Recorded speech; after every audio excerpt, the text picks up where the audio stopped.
Yo, yo, yo, welcome to the new episode of the podcast where we gonna keep it a bill, keep it a buck, keep it a beam, but more importantly and most emphatically, keep it clean. I'm one of the hosts, Ray. I'm blessed to have my two compadres on here today. I got Mr. EV, the Ev, and Mr. Nico to the left. How you two brothers doing? What's going on, brother? I'm good. How you? What's happening? What's happening? How you doing? How you doing? And we out here blessed and highly favored, man. It's been a week. It's been a week. What's transpired for you two brothers personally, man? What's the update? What's the mantra? What happened Man, and what you looking forward to? man, I'm gonna go ahead and get started, man. I'm happy. And my week it was full of being sick. So I've been recuperating. I had flu-like symptoms, so NyQuil, DayQuil, you know what I'm saying? A lot of sick times, a lot of my girl taking care of me. I appreciate her dearly for that. You know what I'm saying? So Mm-hmm. I've been recuperating. Yesterday was my first day at 100%. So that's what I'm looking forward to, is to enjoy now my full weekend. This was our first week of nice weather at like all year. We had 60s. I didn't get to enjoy it because I nigga was sick. So I'm enjoying my weekend now. So I'm here now. I ain't got no plans so far. So I'm enjoying whatever's coming my way.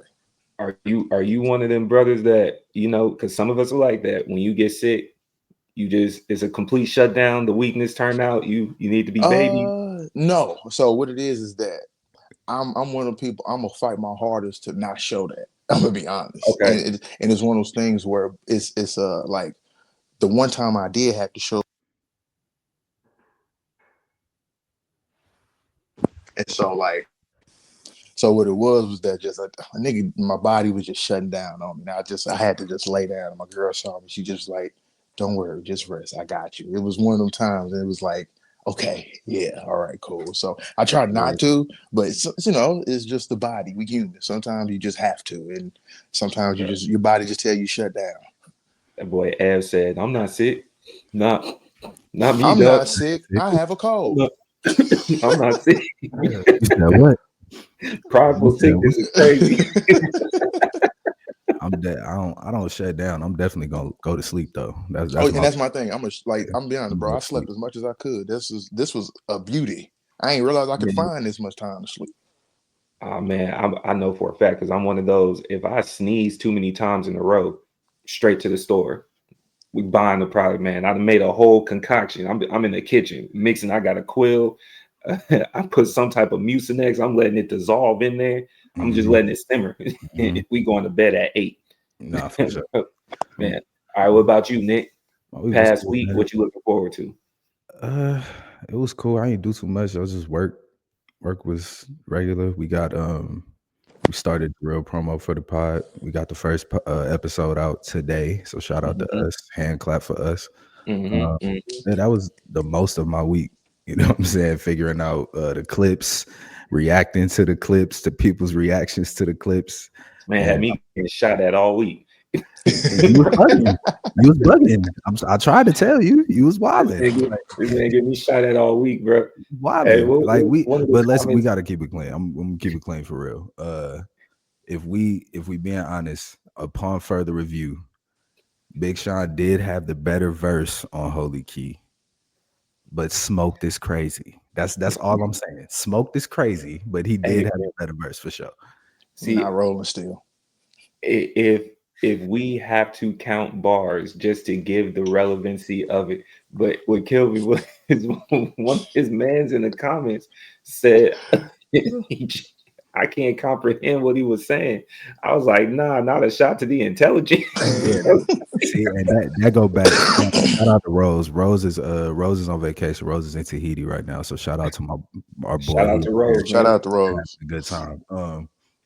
But that's back to his point of like Kendrick having that aura to where it's like he can say a whole lot of nothing a very convincing way, and folks be like, you just didn't get it. It's like I went back and listened through and counted the bars, and I was like, you got busy on the last little half, but that first half, I ain't really got much for you.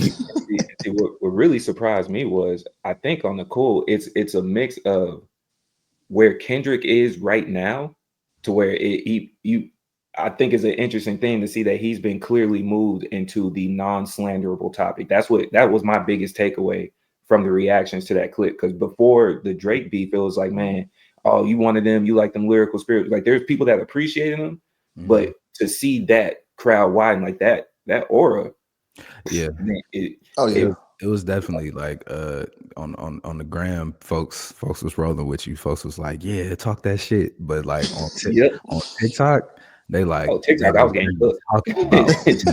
What do you mean? Because at the same time, it's like I also looked at it as a man. Is it the Kendrick allure and aura, or are niggas quietly finally coming outside and saying, "Hey, we don't like Big Sean"? The nerve of you to even put him in the sentence with this dude, man. I don't know. I would say I'm gonna agree with that.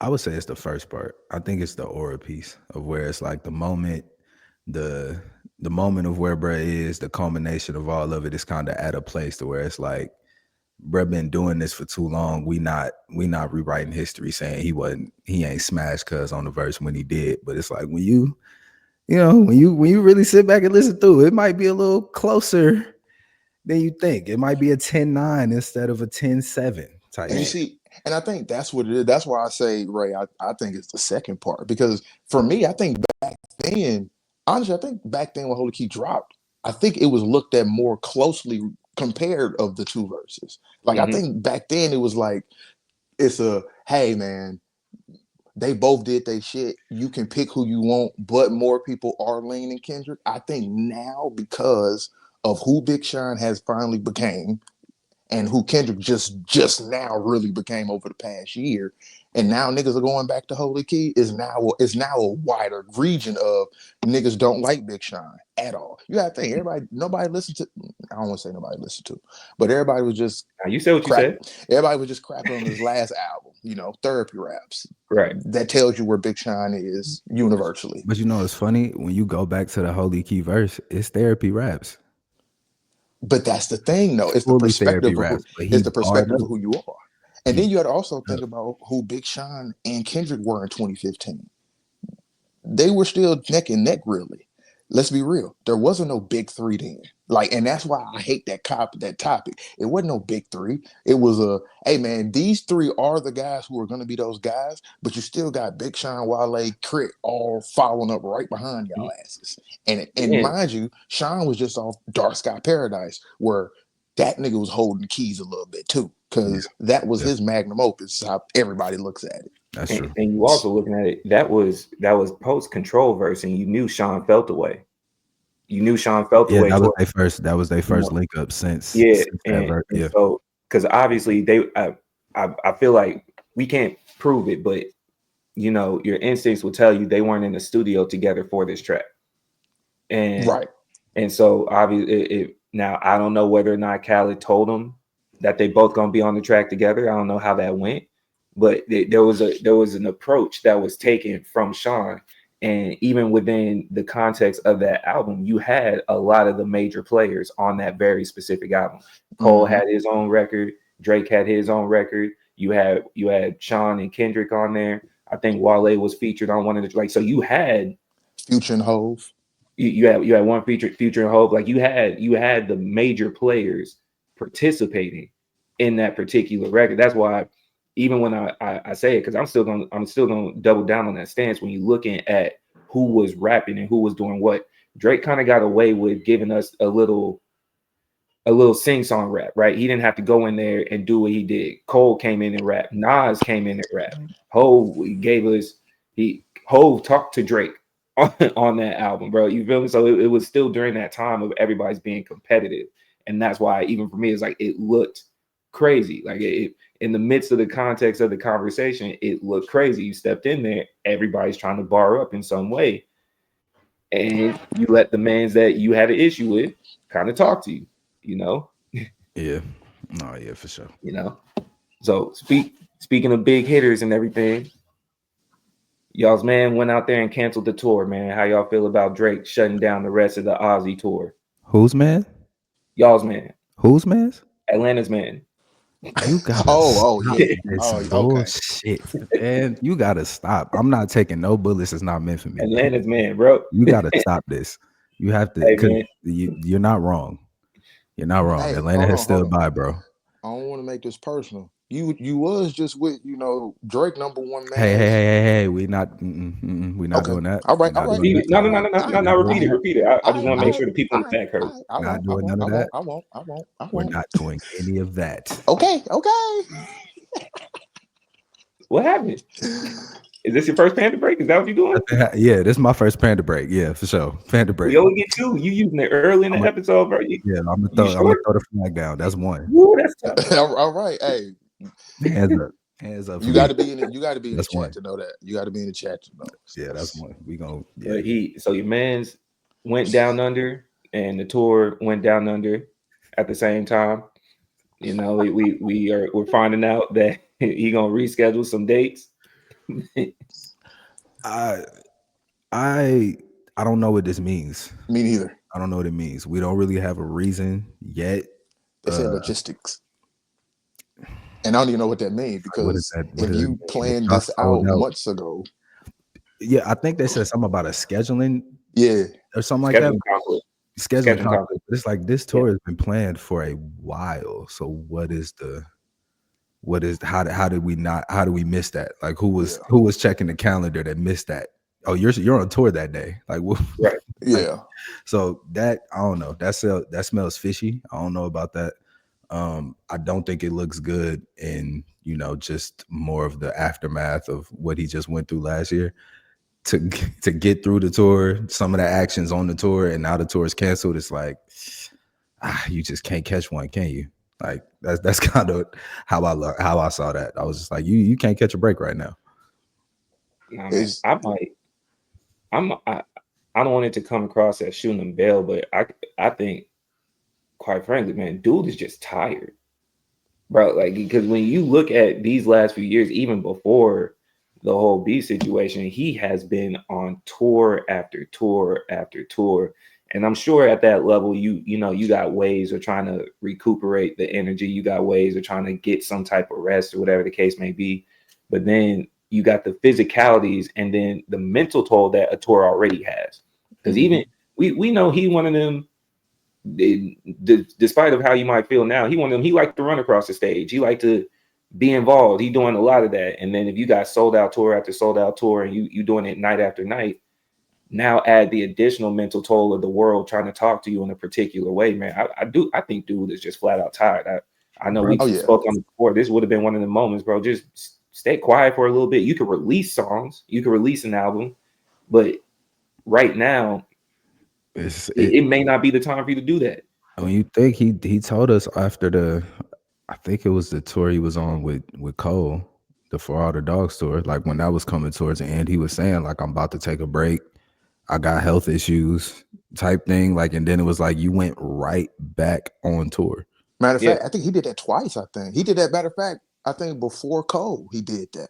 Where he said, I have the stomach issue. It was something. And then it was like, he added a leg, like right after that. And then it was like, he sat down, I think for last year while we had the whole situation. And I was like, you're right back on tour. So it's, yeah, he probably is tired. I would believe that. You've been running around forever. You got to think, we've been trying to tell him to take a break for so long. And then, like, even with the Cole one, he dropped 21 off the leg of the tour because it wasn't selling, and added Cole to continue those dates and say, oh, I'm going to go to the smaller market cities. But it's like, bro, you're a megastar. Take a break. Why are you running yourself so ragged? You got to pay back that money, man. And then, like, even what you saying, Ray, with the health implications, like, as me not being a musician, but as somebody who goes to tours, bro, the health aspect of, we're in 2025, a post-COVID world, but everybody is still sicknesses, the wintertime, the flu, and he doing all this shit where he walking walking through the crowd, kissing babies, holding hands. That's very unhealthy for that man. And when you think about it, because he touching thousands of people every day as well. So it's like, brother, you just really putting yourself through all this consistently to avoid the Super Bowl and to say, oh, I'm getting a bag. Nigga, sit down. Man, because as a matter of fact, man, and it's not just him. it's not just him, right? Because it is, we can ask Nick this specifically because you are participant in that entertainment field, but we've been seeing a higher amount of canceled tours recently. Mm-hmm. Right. And I don't want to say higher. Let me reword that because it could just be my awareness to it. But we saw Taylor Swift push back a tour. We saw Childish Gambino call off a certain leg of his tour. Where I remember, as a matter of fact, there was even an article, I want to say in like the summer of last year, written by like NBC or something, when they were asking, like, why are so many major artists canceling their tours? I want to say Justin Timberlake just put a halt to his American tour like yesterday or something like that. And knowing that this is something that's needed for today's world where album sales aren't the same as what they used to be, to where you could sit for a little bit, let the album ride, and then you go out and tour. You're so heavily relying on streaming and whatnot. Is it what kind of Ev is saying? You putting your health out there, you touching on everything, but like what is that portion? Because these people stay on tour for what looks like 8 months to a year. I think it depends. Well, I think it depends on the tier of artists. First off, so like if you got the Taylor Swifts, the Drakes, the Beyonces or whatever, it's gonna, like we've said on here before, like it's gonna cost more for them to move around. You know what I mean? So you got to factor in how much are we putting into the show versus is the show selling out? If it's not selling out, what's the range of like how much we made versus how much we lost in between. So when you got that going on, and then the economy is where it is, folks is not able to afford the prices of some of these tickets. Like I think some Beyonce tickets like $1,500. You know what I'm saying? It's like, do we have rent to put on a show? You know what I mean? So when you get into that, it's like, okay, you got people probably not affording this, and then you have the travesty that is Ticketmaster in itself. So I think it's just a lot of things working against the touring aspect right now, to where it's not as feasible as it once was. Like it costs a lot. And then also you got a lot of, especially like hip hop wise, a lot of this shit is moving more towards the festival type of wave of things. So it's like now, instead of it being this, oh yeah, I'm just finna hit these little spots all up throughout the country, it's like folks is trying to festival their way through it. And the festival is a package ticket rather than just an admission, $25, $20, whatever, you know what I'm saying, whatever you got going on. So it's different because like for the underground artists, it's still ways to like, they're still working it that way. Like we hitting small spots throughout the cities and keeping it pushing. But I think the way everything is moving more towards the festivals and bigger packages for a show, it's just becoming a little bit less feasible for the average consumer. Because I don't think specifically, if we went back to Drake, because there's a few people, we don't question whether or not their tours are sold out. And based on what we're seeing, he'd still be in that category. And I say that to more so specifically with him. We haven't seen him test the American waters since everything happened. The Australian tour, where maybe the hip hop culture isn't that there, you might have already sold it out. And I'm sure them ticket dates or ticket sales were released a minute ago. Like this didn't just come up last week. But when you talk about him, you talk about Beyonce, you talk about even the Tyler, the Creators, I'm sure Kendrick, those shows are going to be sold out. We've also started to see, which I also had that question of, is it just intentional exposure? Is it false narratives where we've been highlighting certain artists where, oh man, their tour got canceled, but then when you look at the sales, it's like, why did it really get canceled? What actually happened, man? When it's not matching. Did you need a 50 Cent to buy out the first set of rows, Ja Rule? Like, did you need that to happen for you to sit here and kick it? Like, what's really, you feel me? What's been going on, bro? Like, did you need the 1-man audience? Oh man, bro, you can't tell me that Beyonce tour is going around for $1,500 and it's sold out. Doesn't matter what the audience is, it's sold out. And then you turn around and you look at certain people. And I understand there's tiers, I understand there's levels to it, but if we've seen certain artists where it's like you're spoken on as if you should at least do a medium venue at minimum. Are you selling out grand stadiums like certain football stadiums? Maybe not, but you should at least be holding down certain areas to where you don't necessarily go to the festival tours. Because I ask that as we see artists age and we age with them, are we popping out to festivals at a certain age group? Like, are we going to continue to go to them festivals where we're here talking about, man, all them young kids running around? I got bills to pay. I got a family, man. I could be at home. I don't have to deal with this. I could just play your music in the car. Like, you know what I'm saying? So now as you get older, you trying to aim to a market that's no longer us. Mm-hmm. If you told me Rick Ross was at a festival and it's not like one of the major ones, I'd be like, damn, what happened to Rick? You know, and there's certain names like that. It's like, what are we doing? You at a particular age? Why are you at a festival? But it depends though, because it's like festival, like depending on what your show ticket is. Yeah. You know, like if your ticket is your ticket and you got a healthy ticket for a show, it don't really matter what the festival is. Like, oh, they throwing a festival in Kansas. They want you because it's gonna bring exposure, it's gonna bring people out. All right, cool. My price is X. Done. Why the hell wouldn't I be at the show? Like, that's what I get paid to do. You know what I mean?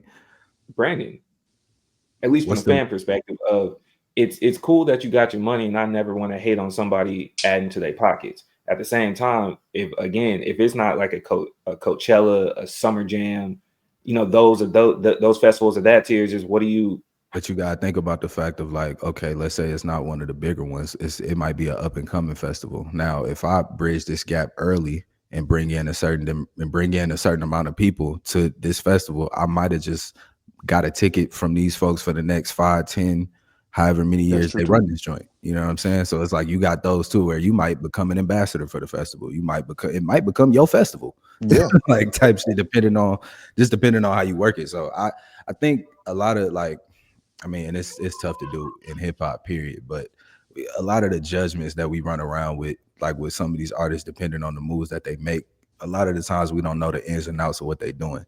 So a lot of that shit do just be like Monday morning quarterbacking type shit. You know, I don't want to sound like I'm hating. There's certain people where I might pull up. Festival, maybe me not personally. It depends on specifically what it is. I know Ed going to any Nelly festival, but he gonna be outside where he at. Man, and this Nelly is, hey, I ain't gonna lie, Nelly. See, and to that point, if the St. Lunatics do a festival in St. Louis over the summer, you wouldn't pull up. Ed's got a case of Band-Aids. I might. And speaking of that, I was about to say Nelly is one of those people. He's smart because Nelly, he has a run every year. He does a tour of state fairs every year. He just does, and where he's one of the headline, and because last year he did it with Ashanti. He brought Ashanti out, like he was, and that's fire. Where he's just doing the lineup of during the summertime when all these state fairs are going on for those 2 weeks. He's just shooting down every single one. 20-year-old records. I'm finna go eat all these. Nigga, you get the 60-year-olds, the 50, just bro, like, and that's why I say it's also the awareness of the artist. I think sometimes with some of these things, you have to know your audience. Nelly, you ain't had an actual hit in a very, very long time. Let's be real. On the music scene, he's kind of cool. He's a legacy act. He's a legacy act now. So do legacy act things. He has it where he's doing those. If it's a tour of legacy guys, I'm gonna be on that. Or I'm gonna go get this maybe $10,000, $15,000, $20,000 ticket from all these state fairs for the next month. You know, it's smart to know your audience. You know your audience, and you can capitalize. They had him popping out when I remember when he came out to the Texas State Fair, and it was a country show, country thing, country show lineup that day, and Nelly's name was in that mix. It's Tim McGraw, the Tim McGraw connection, man. You know what I'm saying? And so he did part of his country song, was able to do some of it. There were fans there, again, specifically a country group, white fans at that were heavily disappointed that he didn't do his major rap hits. And I'm like, dog, you got Tim McGraw, you had like Willie, there was a couple people, Willie Nelson and other people, like it was a Texas lineup, right? What did you expect him to do?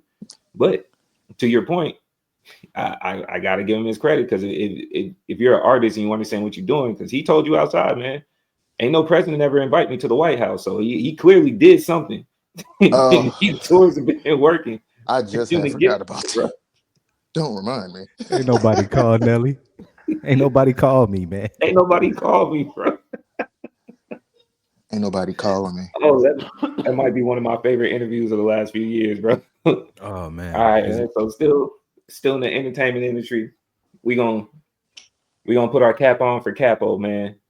He up here at the Breakfast Club supporting gang culture. And part of his interview, Mr. Jim Jones, Dipset affiliate member. I don't know where he stands in the current situation because he also shot at Cam, but he brought in a topic and what gang culture represents in his perception of it as a New Yorker. How do y'all feel about it? Jim Jones is a bozo. I'm just gonna put it there, and I say that because I love Jim Jones. All right, look here, look here, Joseph Guillermo Jones the second or the third. I can't remember. I just know government. It's Joseph Guillermo Jones. All right, you are a bozo, and I love you to death. You are my favorite guy out of Dipset. Out the Diplomatics. I've been a fan of you for 20 years now, since what you've been drinking on. You saying Capo Cappin? Capo Cappin. And he's not even capping. The thing is, he's not capping, but he's just an idiot. And he's a 50-year-old idiot. What did he say? Let's I got the quote right here, and it's one sentence. It's not a crime. It's not a crime to be a blood. It's not a crime to be a blood. That's exactly what he said. And he said he admitted he made millions and by commercializing gang culture. And he said he don't regret popularizing it. That's a part of it. And I'm calling him a bozo for that. And the video from last week or the week before where you ain't seen Jim Jones be a blood in about 10 years. He was being a love and hip hop vampire. All right. You ain't seen this man try to be a blood for a long time. Because again, let's be real. He's a 9-tray gangster. The last 9-tray gangster that was making moves for them was 6ix9ine. Ooh. That's why I say he's a bozo. You should never want to be affiliated with the gang that made 6ix9ine was the man making the most major moves out of New York. R.I.P. Pop Smoke. But he was the last one making the major moves. A clownery of New York. And you want to go back to repping that? I mean, well, in their defense, they did disown that man from the situation. So it's like, if you're trying to reinstill the realness, we got to get back to the essence. I'm not defending this shit. I'm with you. And this is and I'm with everything you saying. I wish he was 22 if he was gonna be doing this, not motherfucking almost 50. We can keep it a bean. Let's keep it clean, man. That's commercializing blood culture to make millions of dollars and not being regretful for it, knowing that it also you also commercialized a lot of violence. Yeah. Let's be specific too on it though, because they did highlight him commercializing it in that region, because it wasn't necessarily that we weren't aware of gang culture, because we're obviously all looking at the West Coast. He highlighted that he popularized it in that region, so the New York area, you know what I'm saying? So it's not the same, because we were aware of Crips and Bloods. Obviously, we're aware of gang culture that had been prominent throughout the 90s of what you've seen with the Snoops and everybody else that came out, even for Pac having that whole West Coast situation. He did specify New York. I think I think the growth and maturity that Ed was talking about would be to understand and have the conversation of like, I may have popularized this, and I understand that came with a lot of ills. Yes. You know what I mean? That came with a lot of negativity attached to it. So while I was just living my life doing what I was doing, I'm not saying this is a way to be for nobody else, because what come with it is is jail time for folks, it's death for a lot of folks, it's pain for a lot of folks. To overlook that, to be like, yo, I made millions. And the thing is, to liken yourself to Snoop Dogg too, in it. That's like, he did a lot of like, I'm with you. Capo was capping. He did a lot of shit in that interview that was just off-putting. He likened himself to Snoop Dogg. Oh, I'm doing what Snoop was doing for the West. Excuse me? Yeah, like, I don't even know if Snoop's vision was to bring Crippin to the world for the West. You know what I mean? Like, because Snoop was a nigga. That's just nasty work. Yeah, that's nasty work. Because we can do a breakdown on it. We can't be honest with it. What the origins of gang culture was supposed to be is if he was highlighting that, I think I might be on board, because that was the origin of what that, before it was labeled as a gang, it was supposed to be more so community driven. It was supposed to be a representation of unity amongst people, amongst Black people specifically, right? The issue I have with him is when you are saying stuff, it's not illegal to be a gang member. Technically, that's true. Yeah. But if I look at your career and what you promote, it doesn't highlight what that community was supposed to be. You are making millions off of bragging about criminal gang-like activities, for you to then turn around and try to be like, nah, man, I just made it popular, and then putting yourself in conversations, because like you said, you've been known to the masses for loving hip hop. And if you were to look at current gang culture, that's not none of the culture that they would be necessarily proud of. And it's crazy too, because in these most recent years, this has been the best raps that we've ever seen from Jimmy. If you cared about Jimmy, like wasted talent. El Capo, his best raps. He went from being arguably one of the worst in Dipset when it came to rapping to possibly being the best rapper out of all of them right now in current day. And then you say stupid shit like this. So when the love and hip hop checks ain't coming in, because that's how it feels, bro. It's like, wait, what are you trying to play off now? You were just punching on Freddie Gibbs like less than 2 years ago. You were just in the media you just sent a shot at Cam. And while those may not be necessarily gang affiliate, even touching back on what Ed was saying, you disowned them, but y'all weren't disowning them when you were making the money with them. If you're going to represent a culture, you're going to represent Bloods, and it's supposed to be originally about community, even if it translated into gang-like activity, you knew that little boy right there was not a gangster. You kept manipulating him for that money. You kept manipulating him. So now you can't turn around and be like, oh, I disowned him while I brought all this to the culture. You got to wear that responsibility specifically. If you're going to say I'm the one that's being the Snoop of the East Coast, then you have to wear that. Yeah. You don't get to disown them. There's other ones that might, but they weren't on your level. As you said, you got to wear that. Yeah, I'm with you. Capo, Cappin, Big Cap, Gilly Cap. Huge, man. He got a Cam Newton cap on right now, bro. And that's like, why I'm really with a bunch of, that's why I'm calling him a bozo, because this, honestly, it's not even really just that, but it's really a culmination of shit. Because for real, Jim Jones is at the old corny crash out stage of his life right now. Like, we got to keep it clean, because I'm a fan of the man. Chrissy's long gone. She finally left this nigga now, finally, about 2 years, like in the last year and a half. She's the girl that he kept just the love of hip hop checks with. She kicked him to the curb finally. Cam and them finally said, bro, we don't fuck with Jim. He the one that keep coming out saying, I love Cam, I love Jewels. They don't care about Jimmy. Jimmy's out here crashing and burning right now. He don't know what to do. And so, oh yeah, he pop out as a blood now because he's looking for a friend. Yeah, I'm not gonna lie. Jim, look, man, being a 40, 50-year-old man pulling up to the hood, the motherland, Suwu Burger gang, with the, you know what I mean? Like, yo, you see me, you see where I'm at with the woo. Like, and not to big up Jay-Z, but I don't be in the project hallways talking about how I be in the projects all day has stuck with me my whole life. Like, at a certain point, you too old for this shit, man. Go sit down, like, just go be an entertainer or something, you know, because that's what you do. You entertain, but like, be an entertainer. Let's not merge the street shit with the entertainment shit.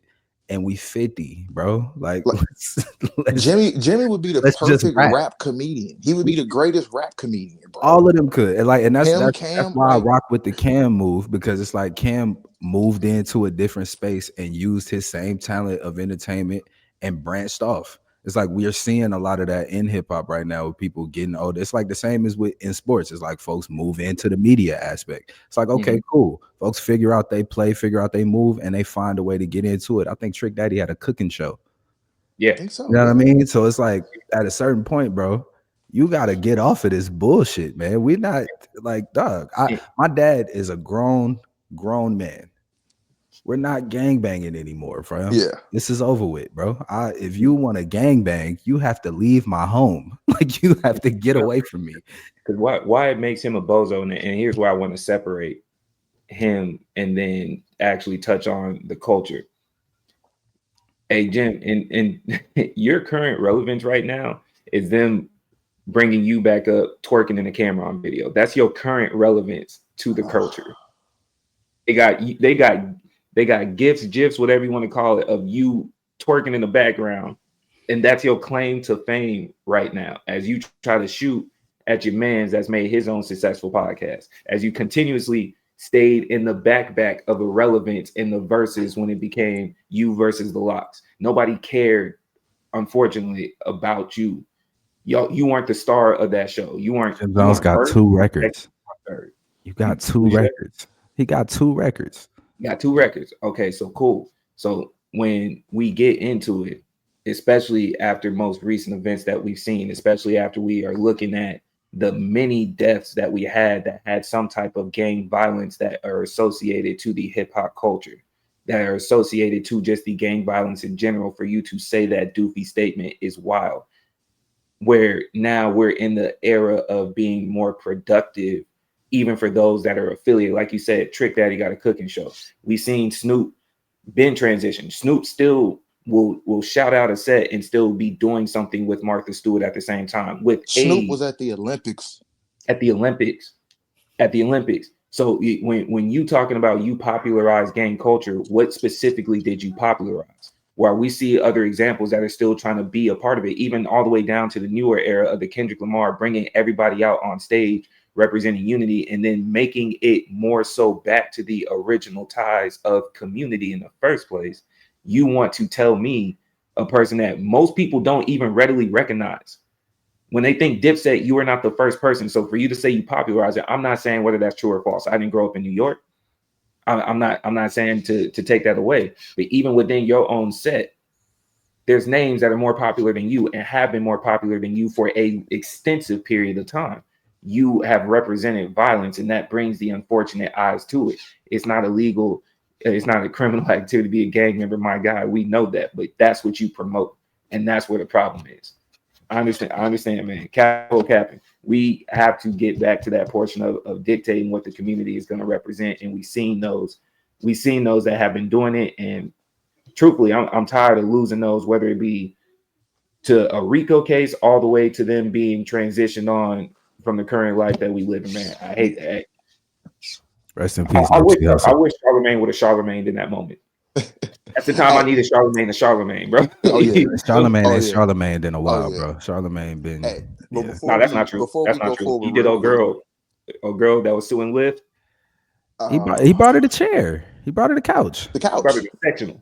That's not Charlamagne though. No. Because remember, she in that that was same interview, she was like, he said, yeah, you feel me? That was accommodation. You know nah, because she said something like, she was talking, and she was like, yeah, they trying to act like, I don't be doing this and that, and I don't be eating or something. He's like, you don't be eating, and she goes, no, I be eating. He's like, yeah, I was about to say, yeah. No, Charlamagne in that interview, bro.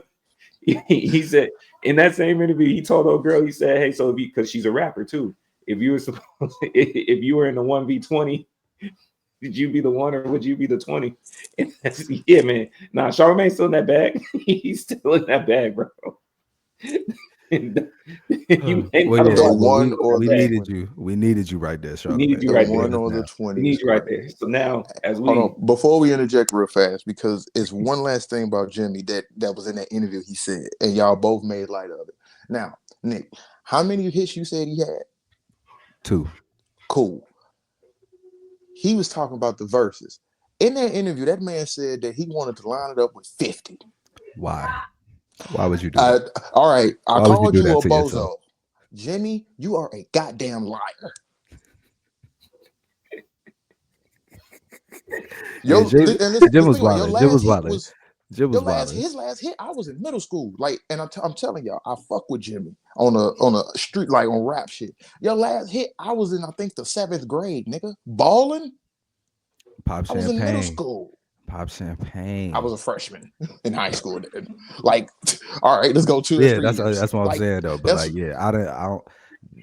this is why you were You on Love can't and line Hip it up Hop. with Styles P. Are you sure? Are you sure?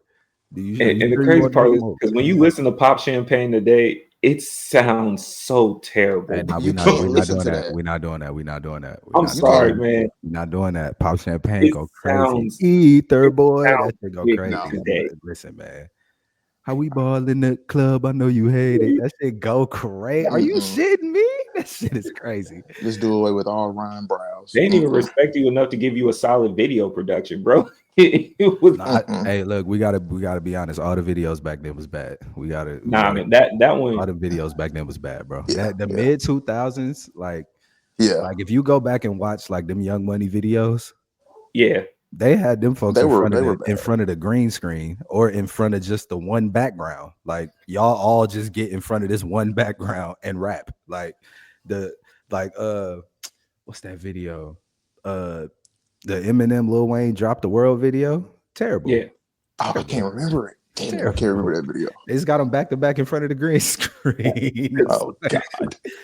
Because I was gonna say honestly, the first video I could think of from like Young Money that was kind of interesting was the Got Money video. No, not Got Money. Was it Got Money or was it Millie? Because Millie, he was walking to do. He was walking to the Do Got Money. That's what it was. Yeah, like that was like one of the dopest videos from that era. Like the one watch some of them videos, man. You gonna see that makes me have appreciation for those. Even when you first getting started and you may not have the budget that a major artist does. For the ones that doing the videos in front of the gas station or doing it, you know, on the block and stuff, I appreciate those because it's like, man, you standing in front of the green screen with CGI going in the background, telling me how you gonna shoot somebody. It's just a hilarious play in my mind. It's so funny. Like, bro, hilarious play, it's man. a Lil Wayne and Rick Ross video that if you just go back and watch it, you can tell the budget was not. Which one, John? Nah, it's not that one. I don't think it's that one. It's earlier. Where was that? John did look crazy. It's an earlier video. It's the wait. Is it the one where he was like, "No, sir, yes." not I was me." gonna say, that one was bad. Go back and watch that video, bro. Like you can tell what the budget was not. You can just go see what was going on. Yeah, videos were definitely terrible back then. So man, I want to make sure when we move on from this, hey, this isn't about Jimmy. This isn't about Jimmy. This is more so about what the community is. Like I don't even think New York in the current state of what they're in after losing certain people, like we're watching the Tax Stones, we're watching the Casanovas, we're watching all these people in that area. We lost Pop Smoke. I don't even truly believe, me even not being from there, that they're in that message that you talking about of promoting it in that way. Because the ones that are actually outside doing that aren't running around on these type of interviews like you are. The ones that are actually outside moving in that manner that you're trying to stay in the criminal side aren't doing that. And the ones that we see in the community don't care about you. They kind of are though. I was on Adam 22. In this day and age, they are. And on Adam 22, they definitely are. You know who? You know who? The irrelevant person that is a cancer to the culture himself. Yeah, if they want to be irrelevant to us. Exactly. If He's they're irrelevant getting there to us. Check, that's something different. And we all also understand when it comes to them and the other dude that we already know are vultures. We know when people are going over there, you're either trying to capitalize really quick or you have to wear that stain of being associated with him in the first place. Them aren't the people I'm speaking to. I understand there's a crowd that listens to him, but they aren't the people that I'm speaking to in this moment. They all roll in the same. It's like Jim Jones is on the Breakfast Club with that because he's Jim Jones, right? But the younger dude that's gonna go do that can't get a Breakfast Club look yet is gonna go to the Adam 22 to Say Cheese TV to, you know what I mean? Like Vlad, if he'll take ads, you know what I mean? Like we have these outlets for folks to push this rhetoric this way. We got to be more just serious and intentional about actually not giving those platforms, like, because I think it's over to be like, oh, we got to shut these platforms down. They're not going nowhere. They make too much money, right? But it's on us to be like, yo, if that's what you pushing over there, we're looking over here. We're not even gonna look towards that bullshit that you're talking about, and that's the way it's gonna have to slow phase the motherfuckers out, because otherwise, trying to like shame them through it it's not gonna work, and it's only gonna give them more publicity in the first place. Not mad at that. Not mad at that. All right. Got a mid-pod question for y'all. We disrupting the flow. Random. Just want y'all, since your minds are already working, you got a couple in the car. What we doing, man? What we doing, right? In the car. They rolling. They decide they just gonna end it together. They determine they're gonna jump off a cliff. They get up there. In their lives, not in the relationship. In their They're gonna end it together. Okay. They're gonna jump off a cliff. They get up there. They say we count down from 3, 2, 1. One jumps, the other doesn't. But the one that jumped pulls a parachute. Who's more at fault? The person that's more at fault. Oh, who's more at fault? I'm gonna say the parachute because that's me. That's why I knew where you was going. I'm the nigga with the parachute. You nigga. I'm a come clean. You wrong as hell for the parachute. That I'm gonna say the parachute more because if I didn't jump, I kept it clean. Like if I didn't jump, I told you. I know I lied, but I didn't jump. But you would have killed me. You knew you weren't going to jump. We're doing the count. I wasn't going to jump. You knew you had a parachute though. But you knew you. So when we doing 3, 2, 1, you knew you weren't going to jump. Who's more exactly? You wrong because if I do jump, you still have a parachute. But you didn't jump. Exactly. So I would have been dead if I did, but because you capped me down and jumped with a parachute, now you still alive to kick it. Cool. But you still wrong for that because I could have died. I could have died, brother. What if I didn't have a parachute? You did. But you did. But you stopped. But you did. But you stopped. If you got the parachute, that means you were planning it. You were planning it. It's too premeditated. If we rolling in the whip, we both come to this conclusion. It's like, all right, I'm gonna jump. I might even think you on bullshit that you not really finna jump. And once you jump, it's like, oh shit, nigga might have thought about jumping. Might have been up there like, oh damn, this nigga really jumped. Let me go ahead and parachute. But you did the countdown. You should. So even in what you just said, we did a countdown, and you talking about, oh, this nigga just jumped. So you watch me go 3, 2, 1. Think about it. You watch me go. The decision, bro. I'm still rolling with the parachute is wrong, bro. You was too premeditated in that. You capped me down. But you capped me down. You set the whole play up for the. You set the whole play up for the cap. We not even go. You not even finna die. You ain't either. We don't know that.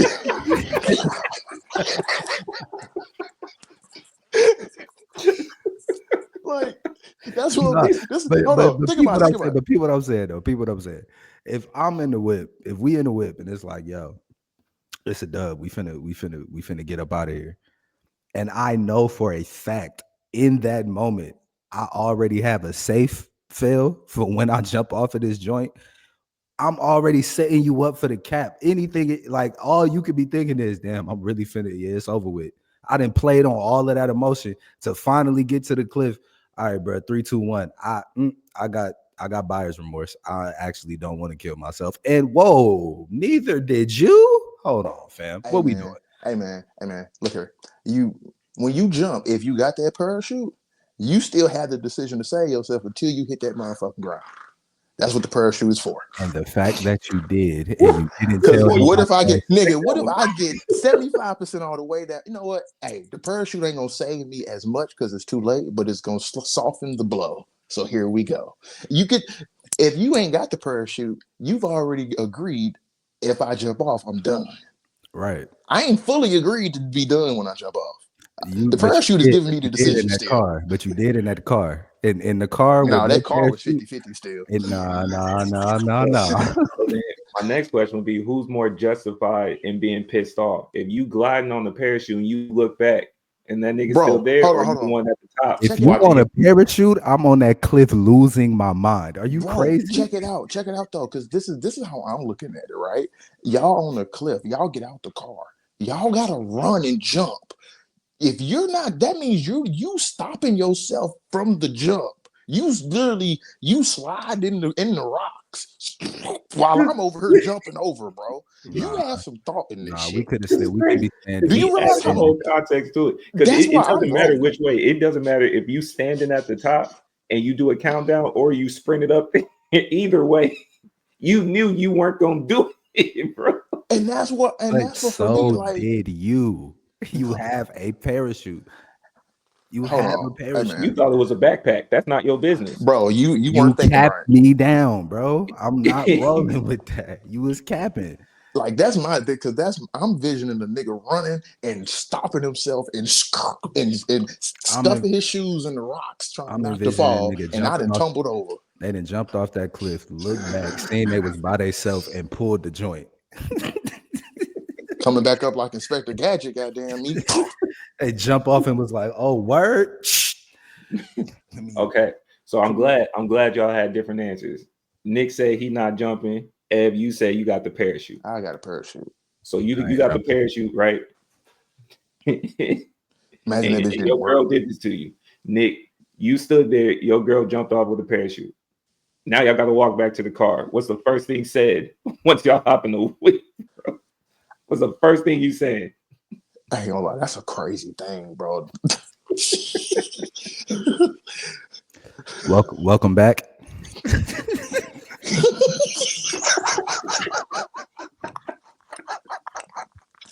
Like, bro, it's kind of crazy to think about that though. Like, you got one nigga on the ground that didn't jump, and then the one nigga in the air. So it's kind of like y'all both like, We both capped it down. We both capped each other down.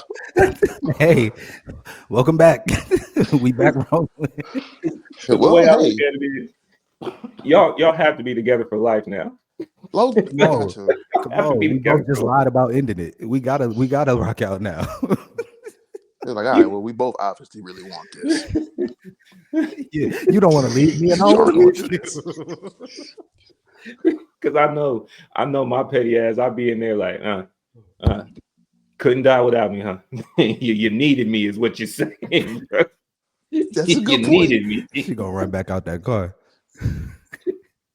Woo, man. Oh shit, man. Nah, I wanted to throw in a mid-pod question just to see where y'all minds is at, bro. That was a good one. That was a good one. Continuing on.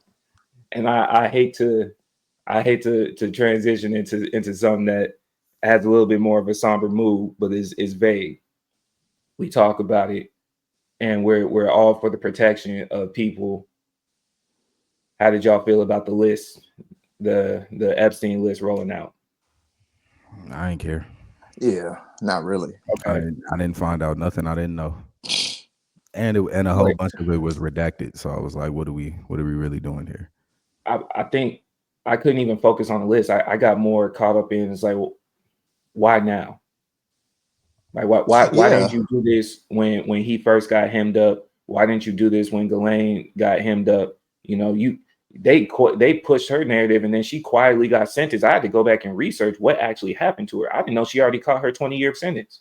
I had no idea about that. But then, you know, it made me feel uncomfortable with the wickedness of it. It's like, bro, y'all had put, I'm sure you have victim names. And I've seen different places say the redacted names were those that are possibly victims, and I've seen other places try to refute that. What are we being distracted from? Became my question. Because you didn't have no goal for it to be thrown out there. What are we being distracted from? A genocide. Yeah. We are being distracted from the fact that we are literally planning to move all of them Palestinians out of Gaza to never return while we rebuild Gaza. We are witnessing a genocide through transfer and murder and displacement. And they dropping these files that we already knew what was in them. For what? Yeah. For what? Like Buddy was just up there at a meeting with BB talking about, yeah, man, we just gonna rebuild this joint, and why would they even want to come back? And we just gave them like $7 billion more. At the same time, he was just at a meeting with President Zelensky of Ukraine yesterday talking about we not giving y'all no more money. Y'all need to pay us back. Come on, we see what the play is. In the words of Ray, I believe this is what you would call a misdirect. That's what this is. It's a misdirect. It's a pivot. Yeah. We gonna throw man. Throw something at you so you can be confused and not realize what's really in play here. And I would say, hold on, Ray, to go and because Nick said that is because of Pat. I would honestly say this list was honestly just to kind of get our minds off of what the fuck Trump was doing with Ukraine yesterday, and just a little softening the blow of what's going on in this economy and just all the shit that him and Elon are doing. Yeah, that's a part of it. Flooding us on with that too. You just keep flooding us with BS to keep our minds cluttered and overwhelmed and overstimulated with other things, so we can't focus on this because again, this nigga in presidency is the biggest thing, and he on the list. They just cut Medicaid, man. Because the crazy part was, man, cut Medicaid like the other day. So it's like it's so much going on. There's so much in the planning that it's like we just gonna keep throwing all this at you in the media every day. Like, why are y'all doing this meeting in front of all of the press? When do we do this? And we know there's political shows. We've seen that happen before where leaders have met together and then had discussions. The nuances were more or less probably ironed out before we got to the point where it's on camera. Because it was so hard for me not to get in that bag of you putting on this type of show because your name was on that list. And distracting us, even a distraction from the distraction, that type of shit. But being aware of what is happening, and I ask this because I love the platform that we're building. We already came together as a people after the election results and said, bet, cool, that's what y'all doing. Say less. We over here, solid, right? And so when we're talking about this type of stuff, is already from the aspect of we know y'all been doing crazy shit. We've been aware of certain crazy shit. And now I can even admit, once we kind of did a monolithic thing of coming together and saying, bet, it feels like we all kind of sitting back and saying, now y'all eating yourselves over here. Y'all punching y'all's faces in. And at the end of the day, I'm still seeing that highlight because I looked at that list and stuff. And then in the midst of that list, I'm scrolling and it's still, well, how come black people haven't helped us over here? Your lane isn't this one. Why you keep coming over here, bro? Yeah. Because it looked like that list didn't have anybody that looked like me. And now you feel that, no. Right back over there. I was waiting on Jay-Z to be on that list, and he was not there. They were taking bets. He was the name on there, you know? They had Obama on the list. Both.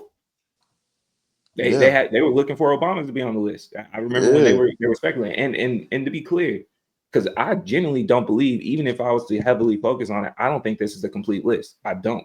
I think and that's why it bothers me when you release it, because I feel like what was really there versus what might have been covered up in the time frame by the time you let it go, who made what move and who made what agreement is completely different.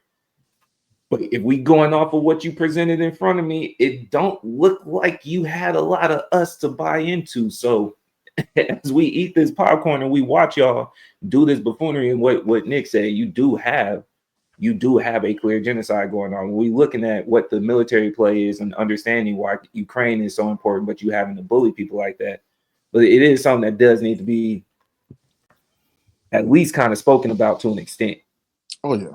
The way they trying to finesse Ukraine out of these minerals and these rare earths is so crazy, bro. Like they want access to these minerals for the 500 billion that we gave them off top. Like we need access to that in that amount for repayment. On top of, we gonna make a trust that all the revenue y'all get from those same resources, y'all gonna put 50% into the trust, and we'll just help y'all develop y'all's natural resource plan from there, right? With no security though. No. Yep. Like what we doing, bro? What we doing? What are we doing? That's what y'all witnessed yesterday was an attempted strong arm. Yeah. And shout out to the President Zelensky for not rolling with that shit. That was some bullshit. Trump was trying to big boy dog. And Trying to that real deal was big boy that man. that was Like, what are you ugh. talking about, bro? We talking about and let's just keep on. Let's keep it clean. My entire life, Russia has been the ops. My whole life, Russia Yeah. has been our ops. Number one op. We do not fuck with these folks. How did we get here? One man. And this is before he was even the president. He was already doing side shit over. Oh, that's my dog, man. What you mean? That's my man. What y'all talking about? I ain't never think I was gonna see the day where the president of the United States was sitting up there saying, "Yeah, man, the dictator of Russia went through a lot with me." Yeah, This yeah, is man. this is we in uncharted times, man. Very This is scary crazy. where we're heading. This Very is scary. very crazy right now. Man, oh man. Okay, so do y'all have a prediction of where this might go?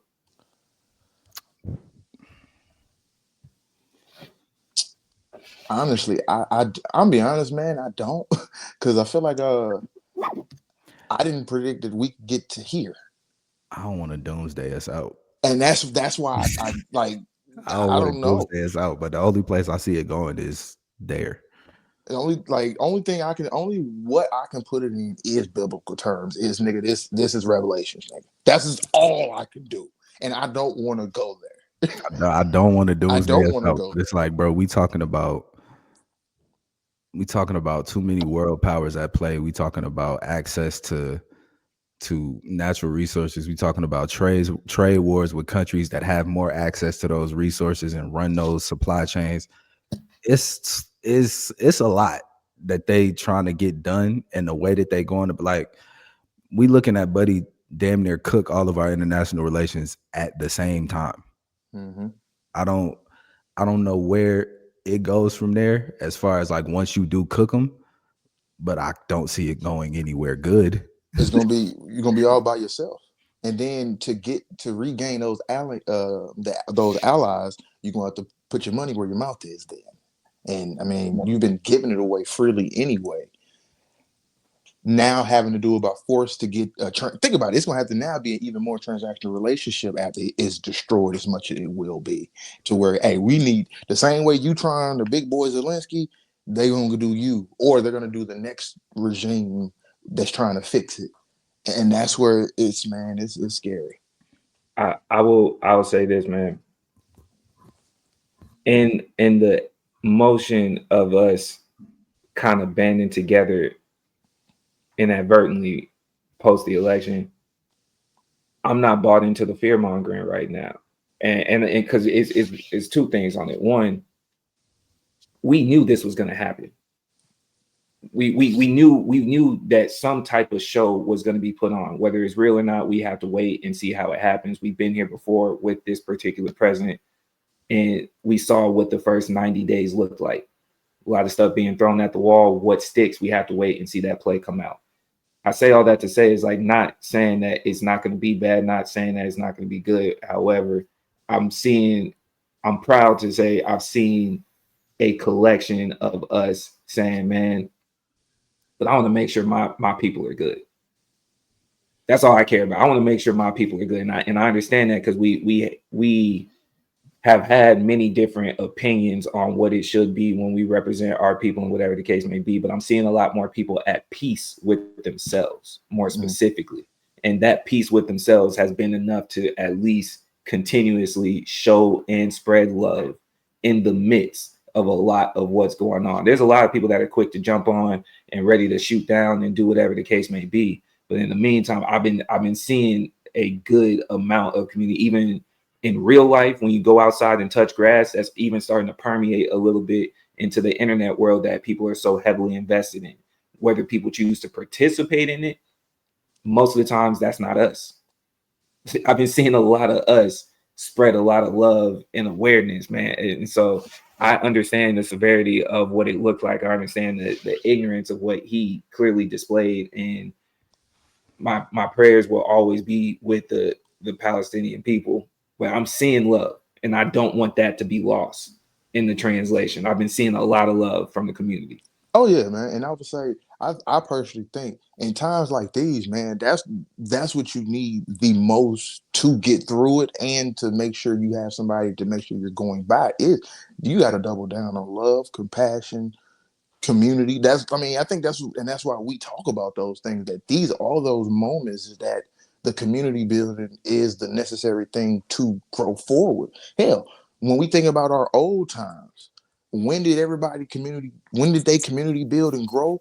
When they were fighting to work together because the odds were so strong against us. And I think, and I ain't even saying on just us black folks, niggas, all that, but it's even with right now, the office is opposition. We got to be real. We got to be real. It's opposition. Yep.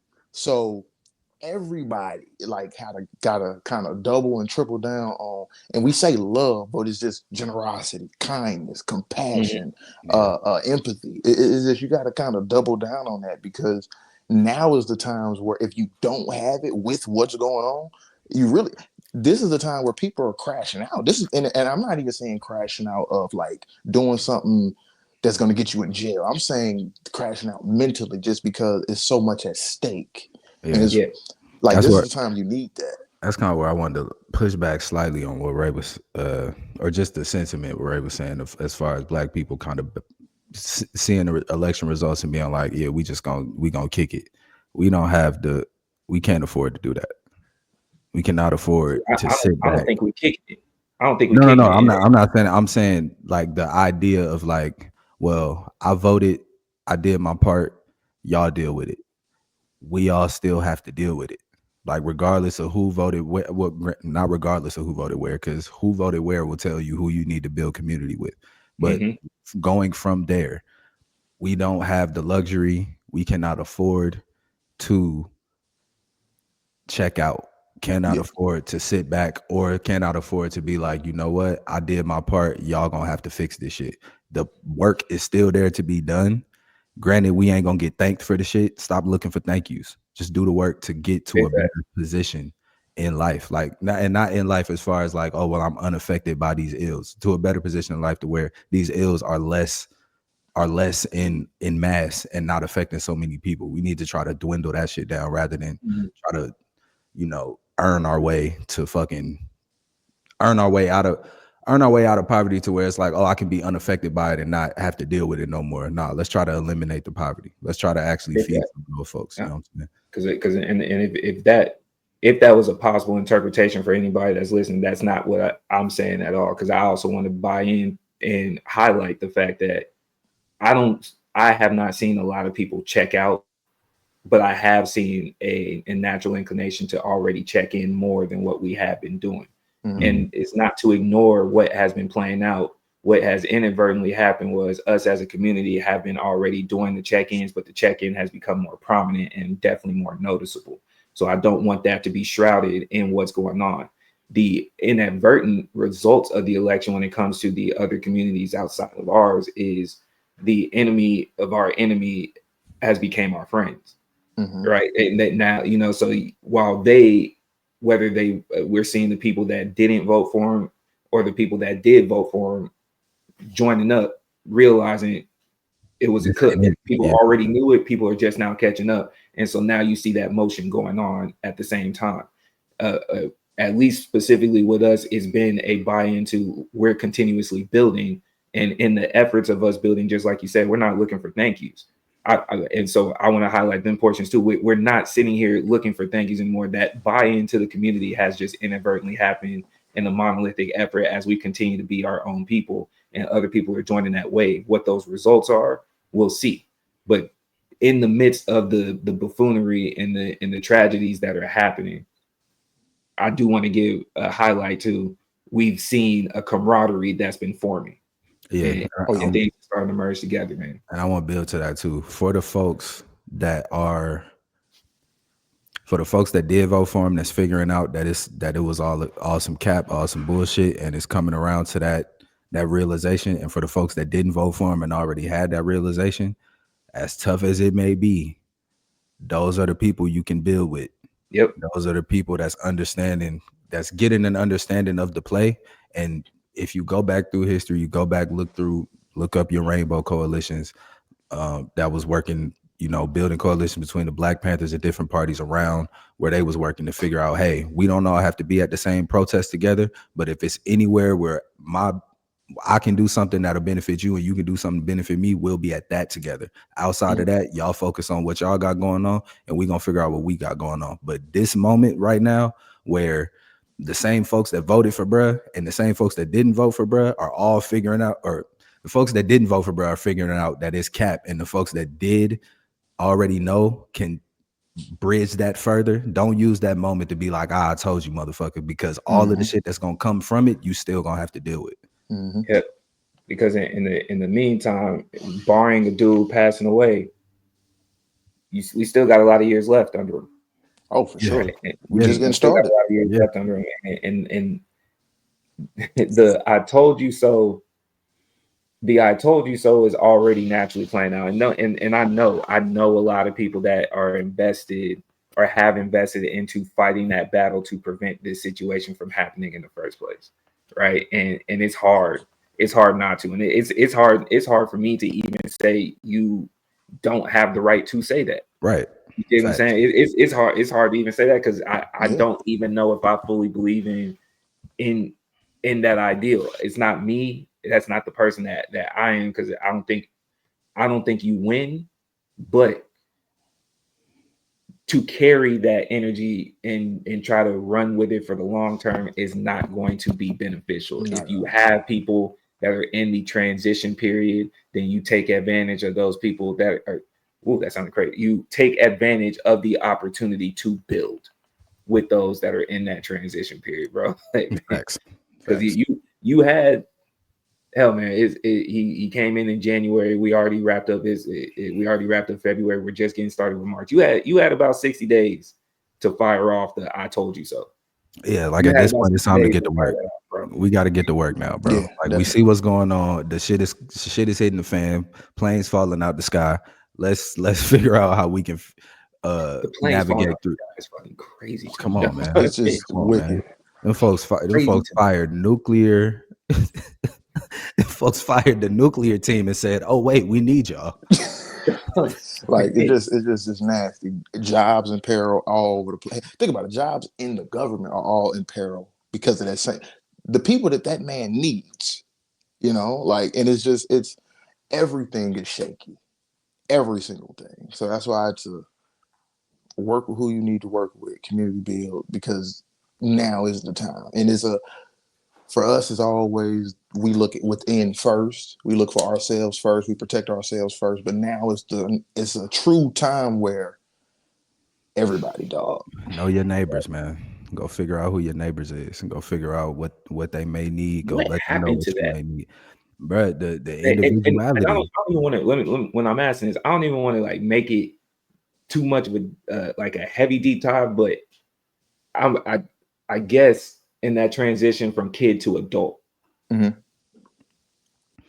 And when you move around, like if you get out the house and you move, whether you go straight into the workforce or you go into college and whatever the case may be, people dead ass don't know their next door neighbor.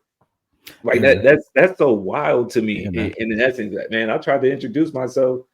I tried to introduce myself to a neighbor one time and just say what's up. It's like, yo, man, you live next door, bro. You would have thought he thought I was trying to rob him. Yeah, that's the transition. It's like we from when we was kids and like when our parents was kids and all of that, the concerted effort, everything was a lot more close knit because the resources were a lot less. You dig what I'm saying? So it's like we kind of had to rely on one another to make this whole thing work. So it's like, yeah, I know the lady down the street, she watch kids. Y'all can go to her house when y'all get out of school until I get home from work. So y'all not just up and doing whatever. I know the girl down the street that do hair type shit. If she gonna be at the house all day, y'all might go kick it over there. Or hey, if y'all hungry, whoop de whoop, you can go over here to go get some food. Like that sentiment, that unity. Once folks really got into like corporate America and really started moving through the middle class, Folks was like, yeah, I got me, I got mine. That's all I'm worried about. That's all I can't worry about. And that's what folks worried about. And us, our generation, being childish and goofy and not taking shit serious, we completely bought into the fuck those kids narrative. And here we are. Like, I don't know how often you can run around with the fuck those kids narrative and not look at the state of the kid. Like, if you look at the state of the fuck those kids narrative, and then you look at all of the educators in school telling us how the kids is behaving and turning us, like, there's clearly a connection here that we can makes like we can fix this and bridge this gap. But And you know, for me, everybody rather have somebody else deal with it rather yeah. than you be the one to open up your house for them kids, or I ain't dealing with that shit. It ain't my motherfucking kids. And I think a part of it too is, I'll be honest too, when we think about that of that community, is adaptation. Like, let's be real, us as kids, we didn't know why the lady down the street was watching the kid. She was probably watching the kids because she was disabled. So she was adapting to the neighborhood. She was the neighborhood woman who, hey, I can take all the kids because I have the means to now, because she adapted to what was going on. Like, and now the adaptation to the 21st century, let's be real, was entrepreneurship. Like, we were adapting of the 90s of working factory jobs, of the money was money in expressing everything. Society turned us into, oh no, you got to get it on your own. Be an entrepreneur. Go create this business. Go create this. Go do that. And then now you have it where, well, if I'm the one trying to go get it and be it, because to be an entrepreneur, I still have to have my job too, which is already taking me out the home or less with the kids, with the family. Now I need to be an entrepreneur as well. So now it's like you got people trying to do double the work while society is going further. Actually, see, God damn it, Ray, you made a point. You really know what else happened? The 2008 stock market crash, the housing crash, like all shit. It all played a part because once, can y'all hear me? Hello? Yeah. Okay. Because once that happened, you now had everybody was fucked. Like all art, because you have to think we were 14, 15 around that time.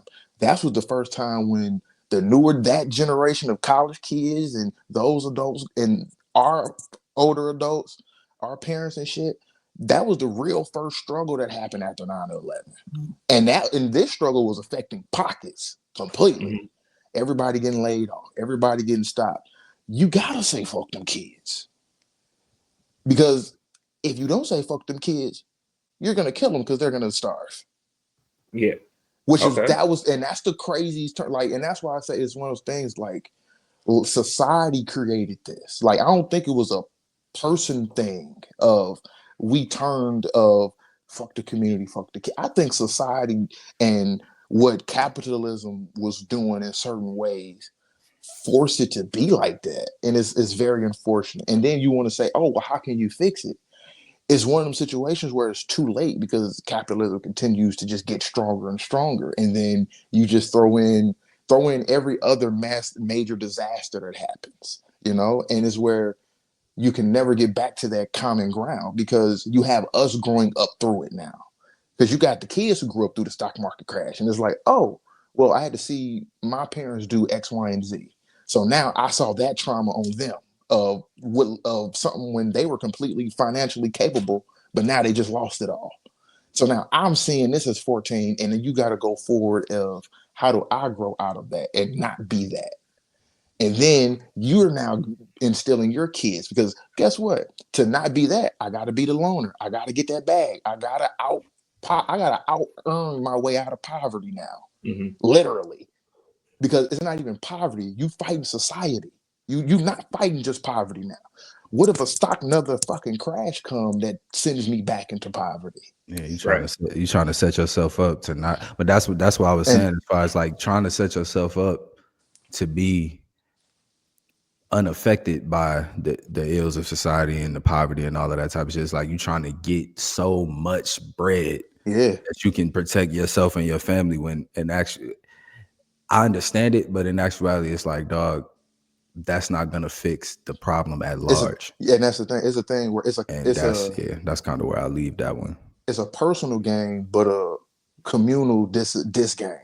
A communal disadvantage. Like you didn't help you just helped you and your folks, and that's great for y'all. But what does that say for the 17 other families that came from your neighborhood? Like, and see, and I want that to be a challenge too, because a challenge for people of even if you move into a different area, right, and just going around and more so keeping it in a graspable or more graspable real time. I know that's not a word. Post COVID, that COVID really threw off the idea of community too, because now it's to the point it's like, bro, I don't even want to touch somebody. I don't even, I only want to be around those that I can trust, and whatever the case may be, man. I'll admit it's like I may not have to worry about it right now, but up until my fear of getting on the plane and they correct whatever the fuck is happening in this moment in the airport, I still wear a mask. I still do. I don't know how to be back in a crowd like that no more. And I have that personality that adapts to crowds very easily. I don't know how to be in that little area and then just like not judge people. I gotta wear sunglasses just to make sure, because I know my eyes is looking around, bro. I done seen you sneeze one too many times. I don't like that, right? You feel me? So when I think of that, I put that challenge out there because post-COVID, a lot of people went to remote work as well. So your interactions with people was strictly some type of telecommunication. So outside of you doing your absolute necessities or just the direct need or want, you going to the grocery store, picking up you might be picking up your kids, you might be picking up your spouse, and y'all go back home. Other than that, the gym, for most people, right? You might go to the gym. The idea of even getting outside to go over there to a community event seems different now, because trying to get that buy-in and stuff. So that challenge just goes into, man, maybe it may not be your next door neighbor and stuff like that, but I know for y'all listening, we talked about this in the group chat, bro. Just that challenge of, man, call a friend. At least once a week, call a friend, and not the same one that you talk to every day, because y'all already got a relationship. So y'all may not have to worry about a missed call here and there, but go through those people that when they cross your mind, it's like, oh man, I wonder how so-and-so is doing. Don't wonder, find out. Call that friend, bro. Right. See what's going on, and then get yourself more comfortable with possibly being able to make new friends, man. I had someone close to me say something that was crazy in my mind, and it made sense for her to say it, and I understood where she was coming from. But she had made the comment of, yeah, at this age, I'm not out here to make more friends. And I was like, that's wild. So you're just done? Just done. So somebody come across, like you just like they try to be nice, they try to get to know you. You go, nah, I'm at my cap. Roster's full. Keep it pushing. And I know that mindset does exist for people, especially once you get tied in the family, especially once you go heavy with your significant other and it's been a while, right? So y'all are each other's friends.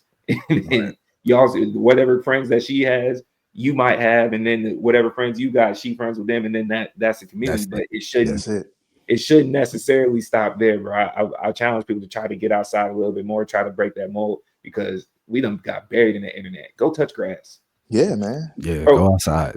Go touch grass, dog. Go touch grass, because man, I think my vision is I would love to see where kids can actually go back outside and us not all be paranoid, where you drove down the street, you trying to get home, and then, oh man, there's 12 bikes in the yard. Man, that's what's up. They having a good old time, man.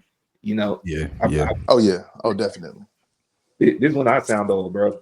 I be sitting in the window sometimes, or I be sitting outside on the front porch, and I be like, damn, these motherfuckers driving through this neighborhood fast. And I realized, because no kids playing outside. Nobody even have caution no more, bro. They don't even put speed bumps. That's one thing I do rock with in this neighborhood. The kids be outside where I live. So it's like you do got to drive 10 miles an hour out this joint, because one of them little fools will run out in the street on you. Like, man, that's what's up. Yeah.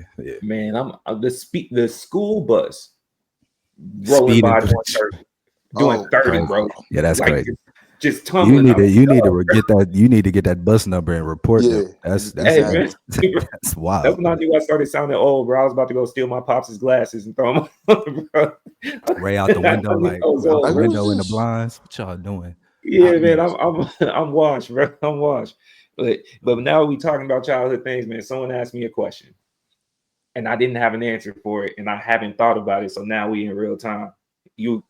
We all grew up watching cartoons. You conducting a bank heist.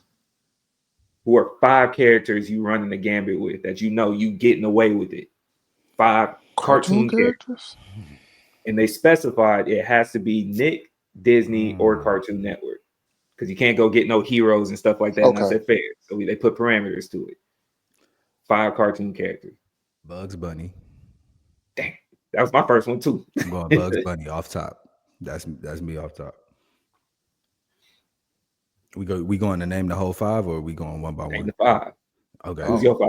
Shit. Okay. Bugs Bunny. Who is a little mischievous motherfucker?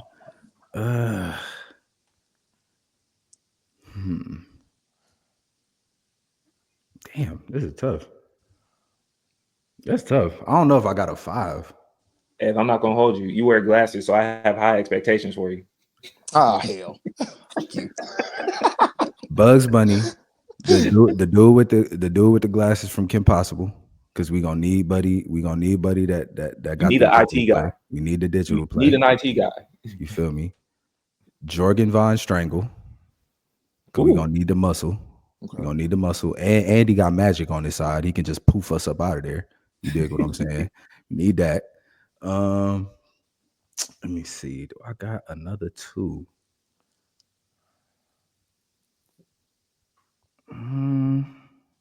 I want to say Jimmy Neutron, but it's like I don't know what his purpose was served. But he's smart, so he might. That was gonna be mine. Gonna be one of mine.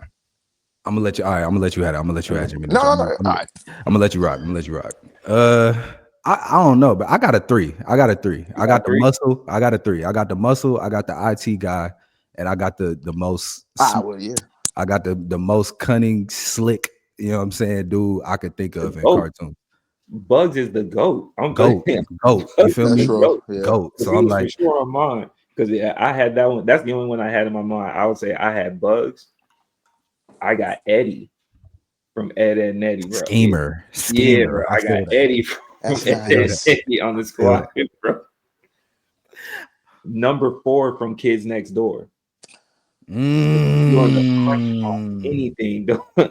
He was on go. He was on go. He willing to punch on anything. Sandy from SpongeBob. All right, Sandy Cheeks. Okay. Because she put together the devices. Old girl lives underwater as a land creature and has been surviving. She knows the devices, bro. She know the whole blueprint to the bank. And I like her because she also in the field, so she could do real live updates while doing the action at the same time, bro. Hey, if you see how he just lied to us, say he ain't thought about this since, but he got a whole roster breakdown in real time. This guy. I'm freestyling off top, This man. guy here. That's 4, and then for the 5th, damn, I need a game changer. Because I feel like every team, when you create teams, you need an X factor, right? Yeah. And so I'm trying to think of my X factor. I'm gonna go with damn. Oh, what's my man's from what's my man's from Recess that was always the snitch? That's you before my time. Not Gus, but that ugly dude. Damn, what was his name? He was ugly too. Was it Wendell? No, it wasn't. I'm gonna look him up. I'm gonna look it up real fast. Recess cast. Randall. That's what it was. Randall. That sounds crazy. I want to snitch on the team because he gonna be the one. I just need somebody to be distracted, right? I'm not gonna tell you what the rest of the play is, but while you over here distracting the cops, I'm feeding you certain information that make you think you in the know because I know you going over there. You a distraction the entire time. Ray is the only person I know while we run the play that will voluntarily put a snitch on his bank heist. Voluntarily. I don't know. Yeah, he did. But I've never heard that. Voluntarily, because I'm gonna pay you off. I'm gonna pay you off at the same time. I'm gonna implicate you and pay you off at the same time. So while you over here doing what you do like a little nerd, because there's always somebody. We've seen all the heist movies. We've seen all the heist cartoons. There's always somebody on the team. I'd rather employ you than you stab me in the back in the middle of the mission. That's the way I'm looking at it. I get that. That's fair. I get that. I get that. How many times have we seen the movie where everything was good to go, or we seen the cartoon, they solid, they mid mission, and then they start talking about the cheese, and then it's like, oh man, you brought it up, you about to get capped. Boom. Yeah. That's true. That's true. I might as well know up front. I know what you do. Bring you in. Let me think. So I'm gonna go Jimmy, because Jimmy gonna be my brains. Because Jimmy got Goddard. Jimmy got Goddard. You using the robot dog? You cheating? That's a use. So I'm gonna go Jimmy Neutron. It's one of them. See, my X Factor, I already know. My X Factor gonna be Tasmanian Devil. Y'all went Bugs Bunny. I'm going Tasmanian Devil. That's my X. You might have to explain that, bro. He's gonna go in and cause a world storm. He's gonna be our motherfucking deflection. He's on your side. No, that's the reason. He's on our side just for that. Okay, he's gonna go in and he gonna cause that, bro. He gonna cause a storm in that motherfucker. So that's what Tasmanian Devil. That's it. And then so number 3, Darkwing Duck. Number 3, that's my shooter, dog. We're going in there. We're going in there, dog. Damn, I just had a 4th because my 4th was gonna be my muscle. I just had it and I forgot. But so far we got Jimmy, Tasmanian Devil, Darkwing Duck. Darkwing Duck gonna make it happen for me. I'm trying to think because I did want a strong. You know what? Johnny Bravo gonna be my muscle. He's gonna be my muscle. I'm gonna make Bravo my muscle because this thing is too. If we got a little honey dip off in there, he definitely gonna sweet talk her while doing this thing with the muscles. Is he gonna get the play done, or is he gonna get slapped and cause attention to the whole? That's what I'm saying. Is he gonna get distracted? Well, you see, actually, no. That's what I'm gonna use though. He my muscle distractor. That is the distraction. Like that's what I'm saying. I'm using these people for my game to get what I gotta go. I might cut them out of this. I'm just using their abilities. Y'all thought it was crazy. I hired a snitch, but you got a potential creep case that's bringing. I'm using like I'm bugging. I'm using if it's a fine little bank teller in there and he get the run in his mouth, I ain't never seen Johnny Bravo bring the game home. He gonna catch all the case in the middle of the joint. You right. Johnny Bravo is the definition of shooter shoot. Definition. And he bricking. Straight. But see, that's what you every team got one of them. So that's gonna be mine. That Johnny gonna be every team got one. I think Johnny Bravo gonna have the police in there before y'all get into the vault. So I think we're gonna be like, hey Johnny, bro, just be strong. We'll tell you when to talk. We'll tell you when to talk. If it's a baddie you can kind of get with or whatever, boom. We're gonna boom, but beat him up, be strong, gang. So that's 4. He gonna be my weak link. It's okay though. And then number 5, man, I don't know, because that Darkwing gonna take me over the top. But let me think. Number 5, I honestly might do Elmer Fudd, another shooter. I'm not mad at that. Another shooter. I'm not mad at that. Another shooter, bro. Give me Darkwing Duck, and then give me Elmer as a shooter. Give me Tasmanian Devil as a nigga that he gonna go in there and clear the scene. He gonna clear it. Taz going in there and clearing it. Jimmy gonna be the real brains. And Johnny some strength. Yo, so on the cool, he got a genius and 4 crash outs. I'm just gonna blow the whole bank up. Execute the worst bank robbery we have ever seen. Ed said, I'm gonna blow the whole bank up, and in the middle of the smoke, you're just gonna see him walking out with a bag. One bag. Hey, you said I was using their abilities. Hey, I'm using their abilities. They may not get paid. Because I'm looking at it as like Ed might have a situation where the teller pressed the button just for Johnny being a pervert. Like it's not even awesome. And that's what I'm saying. That's where I'm at with it. I'm like, once he go up to the teller to be like, yeah, mama, so what you want to do? She gonna hit that button. Get him out of here. I'm uncomfortable. It's crazy because You right. I see your vision though, because I feel like your heist team would be more so perfect if y'all like breaking it into like a party, and then the vault was downstairs. Because a bank, oh, you might get cooked on a bank with the squad. You might. Hey, we the perfect running your trap and take over your trap. You're a kick door. That's a kick door. That's a kick door team. We the perfect kick door team. That's fine. All right, that's fine. That's fine. We ain't pulling no GTA heights, but we'll kick those though. Oh shit! We operate at the street short, level. Nick? You said what? You still too short? I'm too short. Okay. Let me see. You said Ed from the joint. That's tough. If you're going Ed from, and you got number 4. I got number 5. Because Why? you need a black woman on your team. You need a black woman on your team to make everything make sense. So I got number 5 on my squad. You always need some sense. That's my always 4. need some That's all sense. that's all. That's admin. That's morale.